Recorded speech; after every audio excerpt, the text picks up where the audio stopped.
it starts with me in the academy, and it starts with how I got in the academy, and it goes through, I don't know, I think there's about 120 or 130 stories in there, a lot of pursuits, a lot of stuff that the captain, major will recognize. But one good thing for me is a lot of stuff is like on TV. And it's in the newspapers, so a lot of stuff is backed up, my stories. And I've had sold over 500-600 copies, and the guys that have been in the stories with me said you got it right. It's 100% accurate. That's what I'm proud of. I'm not super cop. I didn't make it out to be that. I tell you when I trip and fall. I tell you when you do. You know what I mean? Because we're all human beings, and I'm not here to push a book. I'm here to get the story out so that I can feel better in my life. That's why I did it. It has nothing to do with sales. It has to do with this. Yeah. And now I told the story to somebody, and now it's makes me feel a little better. Anyone else? Any other questions? Can you talk about the Greyhound bus story? The Greyhound bus story. So, okay, this was a good one. And it's in the book, and it's got its own chapter. So I was newly on the job. I got on in 87. This happened about 88 or 89, the Greyhound bus. I was down in Boston and just patrolling by myself on my own. I wasn't that confident yet being on my own.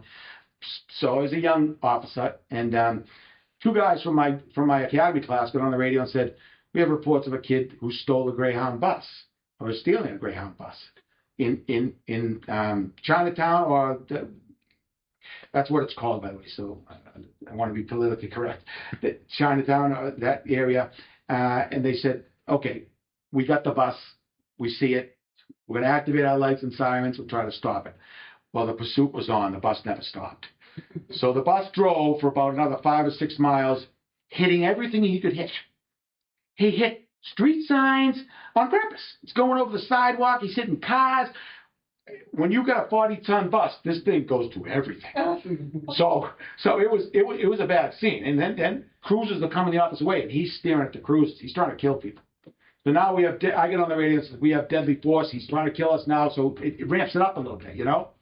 So as the scene's going on, they're coming at me, these two officers, and I'm coming at them. And when they get ahead of me, I turn around. Now I'm in on the pursuit. So I called in. I'm second in on the pursuit. We chased this guy through Boston for another 10 minutes until he got into Forest Hills area of Boston. He turned down a road, never forget it, Rocky Nook Terrace, dead end. So Big Mouth, me, on the job, we got him. He's trapped in the dead end. We got him. He's trapped. We're all set, right? Then next thing you know, he put the bus in reverse and drove through 4 or 5 cruisers like they were matchboxes. Demolished them.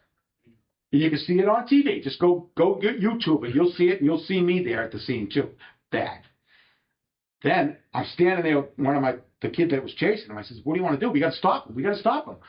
So I said, let's shoot out the tires.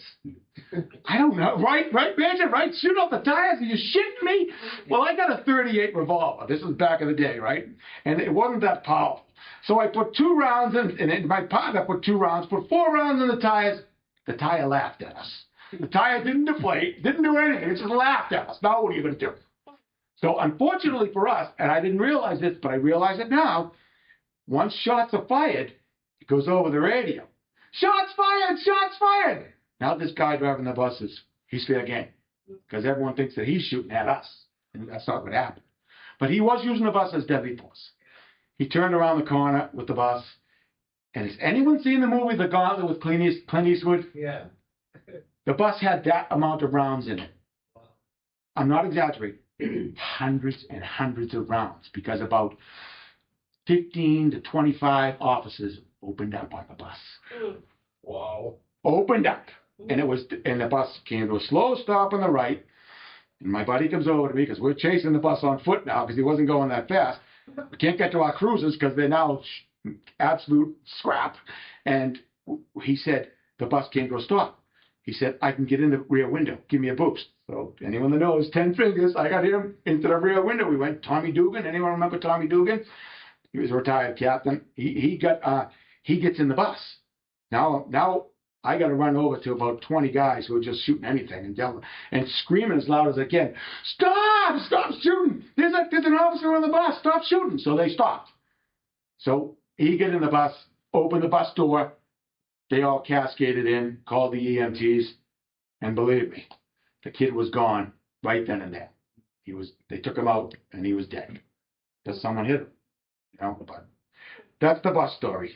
That caused me a little PTSD and a little trauma also, but that was the job. None of the troopers that got run over got hurt. One came back.